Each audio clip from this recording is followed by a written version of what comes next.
During 1971, the United States attempted to hand over primary responsibility for offensive action in South Vietnam to local forces. They found the going tough. Lieutenant William Calley was found guilty at a court-martial of killing Vietnamese civilians at My Lai.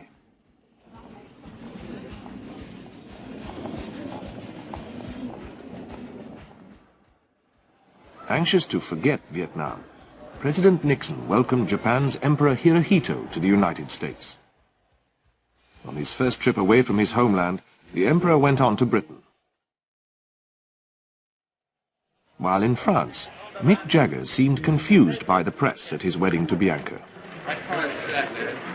Can you do that, Bianca? Don't you think it's better that they go away? I don't think we can do it in front of you. On the 7th of December, the literary world of Manhattan was astonished by the news that reclusive billionaire Howard Hughes had agreed to tell his life story to an obscure writer named Clifford Irving, previously best known for a book called Fake. Less than a month later, there was even more surprise, as the legendary aviator, producer, and entrepreneur protested via a sound-only press conference that the proposal was a hoax. But at Irving's house on Ibiza, he assured reporters that the billionaire had met him many times, and the voice at the press conference was not that of Howard Hughes. Basically, it was his money, and he could do what he wanted with it. I met Howard Hughes, he talked to me, he gave me the material, and I have it. Do you believe the book will still be published? Oh, that's a big question. I believe it'll be a crime if it's not published, because it is the autobiography of Howard Hughes.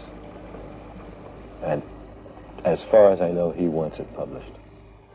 The book was ready to go, and sure to be a massive bestseller if it truly revealed the mind of one of the most extraordinary men of the century, who had suddenly disappeared from sight after a life of adventure.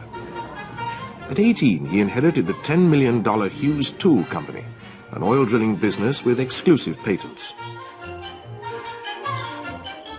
He ran it himself, and at 21 moved to Hollywood, divorcing Ella Rice, the girl he had married when he was 19. Soon a successful producer, he dated the stars, including Ginger Rogers, English actress Ida Lupino, whom he helped to become one of the few female directors, Ava Gardner, who, during a row, hit him over the head with a bronze statue, Jean Peters, his second wife, whom he tried and failed to make into a major star, and Jane Russell, for whom he designed a special bra when she acted in his most successful movie, The Outlaw, which he directed himself. But his first love was aviation and breaking records. In 1934, he flew across America in a record 9.5 hours. He twice broke the world air speed record, reaching 352 miles per hour in 1935 and bettering that in a specially converted mail plane in 1937. A year later, in 1938, he set his sights on the round-the-world record of 7 days, 18 hours, achieved by Wiley Post 5 years before. His twin-engined Lockheed landed at Brooklyn on the 14th of July. He and his three-man crew had shattered the world record by taking only 3 days, 19 hours, and 17 minutes. They traveled via Paris, Moscow, Omsk, Yakutsk in Siberia, Alaska, and Minneapolis. A crowd of more than 30,000 people had gathered to greet them, and Hughes and his crew were mobbed as they emerged from their aircraft. Everyone was delighted by the modesty of their new hero. All I can say is that this crowd has frightened me more than anything else in the last 3 days. Then came the official welcome and a ticker-tape parade down Fifth Avenue and Wall Street, only slightly marred by the injury of 2 women hit by a motorcycle outrider who had been struck by a heavy roll of unfurled tape. New Yorkers threw 1,800 tons of paper, some 200 more than on Lindbergh. Honored with a congressional medal, Hughes paid tribute to his fellow pilots. Any one of the airline pilots of this nation, with any of the trained Army or Navy navigators and competent radio engineer, in any one of our modern passenger transports, could have done the same thing. But not all his flying was as successful. He was his own test pilot, crashing 4 times, and was once written off for dead, emerging with a crushed chest, 9 broken ribs and a lacerated skull. He was so badly scarred that he grew and kept a moustache to hide the burns. When the Second World War broke out, he started Hughes Aircraft, with the aim of once more becoming a pioneer, this time with advanced flying machines. His most ambitious project was a giant flying boat, more than twice the size of any other plane of its day, and more than a third larger than today's 747 jumbo jet. Because of wartime shortage of metals, he built it of wood. Hughes called it the Hercules H-4, but his detractors had other, crueler names for it. Some called it the Flying Lumberyard, others the Flying Coffin. But the name that stuck was the Spruce Goose. The big question was, would it fly? It was 1947, and the war was over before that question was answered. Hughes said he would prove it could. But few others thought it could ever lift off. As the Spruce Goose moved forward, the thousands of spectators held their breath. It seemed stuck to the surface. Then it appeared to be straining upward.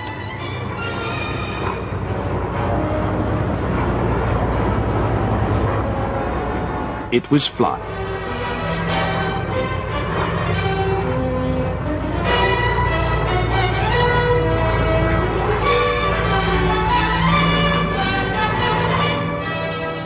After 1 mile, the Spruce Goose hit the water again, and that was the end of its flying career. The monster was put into mothballs in a hangar at Long Beach, California, where, as the largest aircraft ever built, it became a tourist attraction. Hughes was called before a congressional committee to explain why the Spruce Goose had cost U.S. taxpayers $18 million for a white elephant. But he shrugged it off, as he did another committee hearing the same year about his airline Trans World Airways and the battle with its rival, Pan American. TWA was a triumph for Hughes. He had built it up from nothing and made it into one of the largest airlines in the world and a symbol of American strength and technical prowess, pioneering some of the most modern airliners of the day, such as the Lockheed Constellation. In front of the Senate, he revealed some of the pressures he had been put under to amalgamate with Pan Am. During that luncheon, the senator, in so many words, told me that if I would agree to merge TWA with Pan American Airways and go along on his community airline bill, that there would be no further hearing in this matter.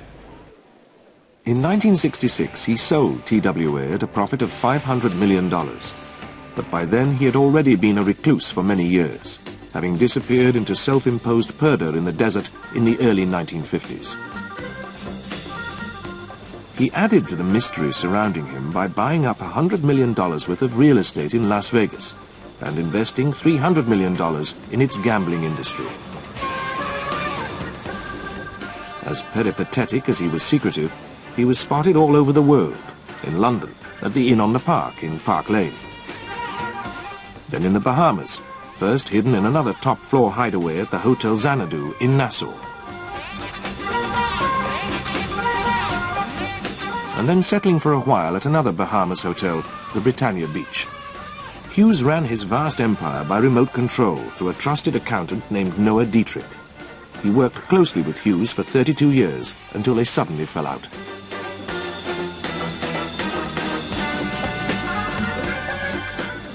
Then Dietrich decided to use the scribbled notes with which Hughes communicated his wishes to his executives as the basis of his own autobiography.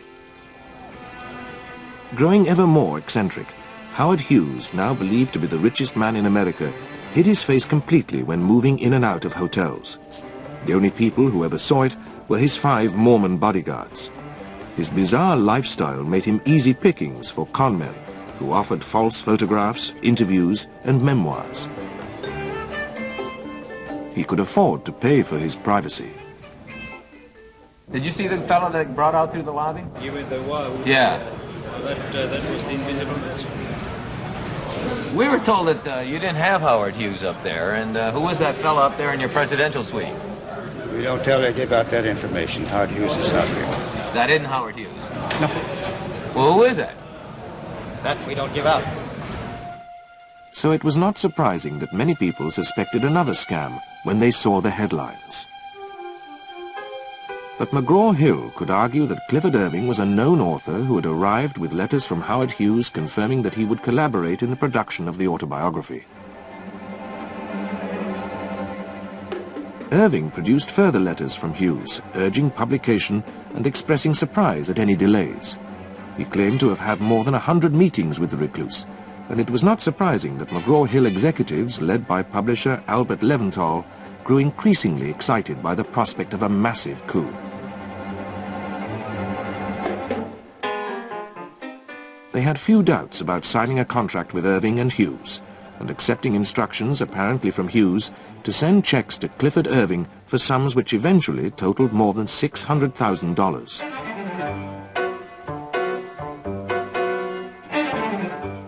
Irving himself received an initial $25,000 advance, and the remaining money was paid in checks made out to H.R. Hughes. These were soon cashed.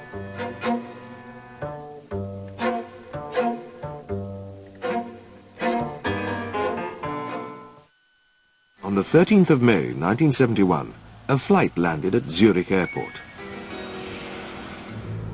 On board was a woman in a wig and dark glasses. She quickly made her way to the offices of the Swiss Credit Bank in Bahnhofstrasse. There she opened an account under the name of Helga Rosenkrantz Hughes. Swiss banks are world famous for discretion. There seemed no reason to query her Swiss passport and identity card and her modest deposit of 1,000 Swiss francs. Over the next 7 months, the account fluctuated, as large American checks were paid in and the lady withdrew equally large sums of cash.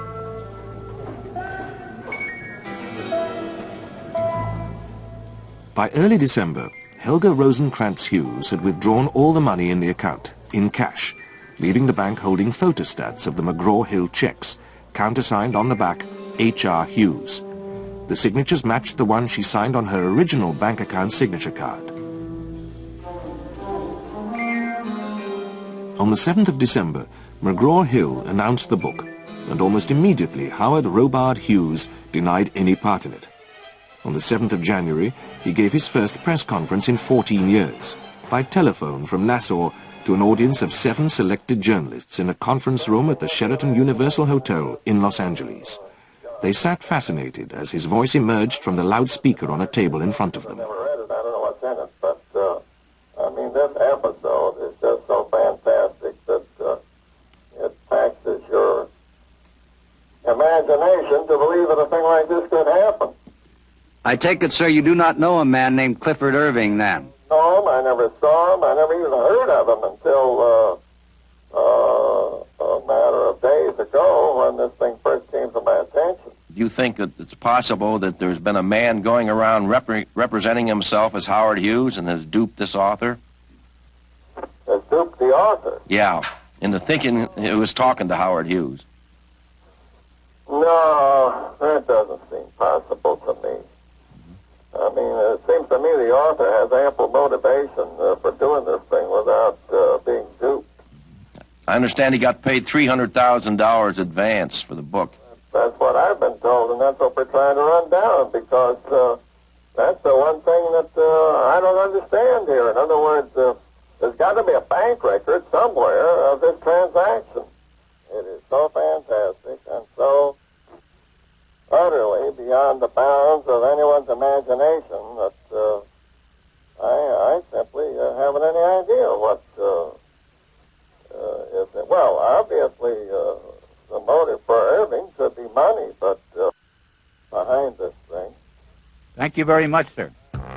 Hughes also signed 2 affidavits rejecting the book's authenticity.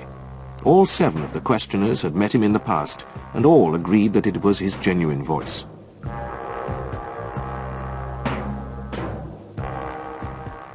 A recording was rushed to a laboratory, and Dr. Lawrence Kerster compared it with Hughes' voice at a Senate subcommittee hearing in Washington. From the result of our analysis this afternoon, it would be my opinion that it indeed was Howard Hughes' voice. But Irving and his publishers still insisted theirs was the genuine article. Returning to the United States with his wife Edith and their son, he asked reporters if McGraw-Hill and Time Life would conceivably have parted with such massive sums unless they were certain they were buying the real thing. Publisher Harold McGraw unconditionally backed Irving at a press conference and produced his company's checks with apparently genuine endorsements.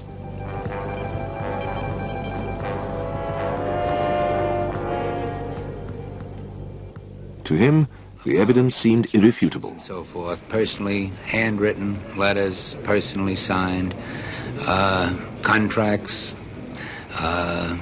endorsed checks, which you've just seen, and then the manuscript itself, edited in his handwriting on a good many of the pages. Handwriting experts backed him up. Yes, this also is a genuine signature of Howard Hughes, in my opinion. And incidentally,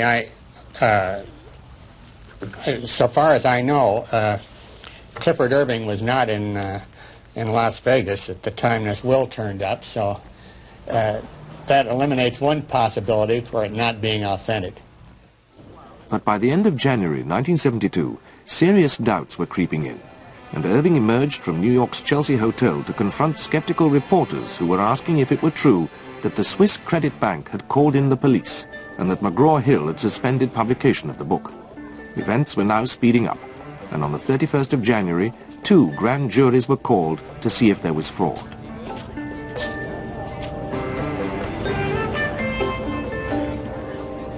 The Irvings were called to testify. Then, on the 10th of February, McGraw-Hill admitted they had been fooled. It was a hoax. Separately, Edith was accused by the Swiss police of passing herself off as Helga R. Hughes. Now it emerged that when Irving had said he was with Howard Hughes, he had really been off with other women. One of them was scuba instructress Anne Baxter, who did little to back up his story. The other was singer and Danish countess Nina Van Pallant, of Nina and Frederick fame, whose evidence was damning. Did you talk to the grand jury about your visit to Mexico with Clifford Irving, and did you confirm to them what you said in Europe, which was that he never saw Howard Hughes? Not in my presence, no. You didn't see Howard Hughes in your presence, and he lied when he said he saw him when you were visiting Mexico. You can't say he lied. She's on the I don't know. Huh? Could you tell how your testimony Could you tell how your testimony... Worse was to come, as the source of Irving's basic information was revealed as Stanley Mayer, a Hollywood wheeler-dealer. He had supplied a draft of Noah Dietrich's memoirs about his years with Hughes to Irving. With the Dietrich diaries to work on, Irving and his friend Richard Susskind had got the inside information they needed to produce an authentic-looking manuscript which bamboozled McGraw-Hill. Charges were immediately filed, and these were spelled out in detail by Assistant District Attorney Robert Morvillo. Investigation conducted by the Office of the District Attorney for the County of New York and the Office of the United States Attorney for the Southern District of New York. Indictments were filed in both the state courts and in the federal court today, charging Mr. and Mrs. Clifford Irving and Mr. David Susskind, Mr. Richard Susskind, with crimes in connection with the so-called authorized autobiography of Howard Hughes. Reporters listened intently as the prosecutors spelt out where Irving had got the model for his forgeries of Howard Hughes' writing. After seeing the Dear Chester bill letter in its entirety in Life magazine, he realized that his first effort in simulating the writing of Mr. Hughes was faulty, and that on subsequent occasions he redid. Having explained the sources of the hoax, the prosecutors were able to detail the precise method the two men had used to give the manuscript such apparent authenticity.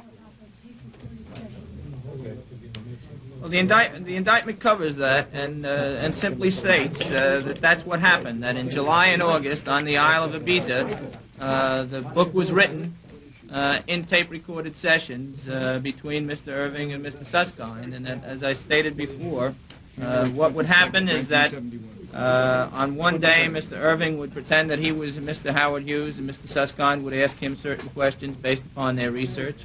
And on the next day, Mr. Susskind would pretend that he was Mr. Howard Hughes, and Mr. Irving would ask him questions based upon their research, and then those tape recordings were transcribed. Because the book that was eventually given to McGraw-Hill was a transcription, or a purported transcription, of conversations between Clifford Irving and Howard Hughes. The hoax had gained worldwide publicity, but reporters were anxious to know whether financially it really had been such a big fraud. How about Mr. Mavillo on that one? Well, because there is an indictment still pending and there hasn't been any plea, I can't give you too broad an answer with regard to that, but I can say that in our securities fraud unit on a daily basis, we get crimes of a much greater magnitude in the area of security swindles, market manipulations, and things like that. I think this particular case just has a combination of factors which makes it irresistible to follow. The game was up, and on the 6th of March, the Irvings confessed that the autobiography of Howard Hughes had been a fraud. They also revealed the way in which they had been able to cash the checks which McGraw-Hill thought were going to Howard Hughes. It was indeed Edith Irving who had gone to Zurich to open the false bank account at the Swiss Credit Bank. She had stolen the identity card of her first husband's wife, Helena Rosenkrantz, to justify the initials. Once the account was in place with an apparently authentic signature, she had no trouble paying in and withdrawing large sums.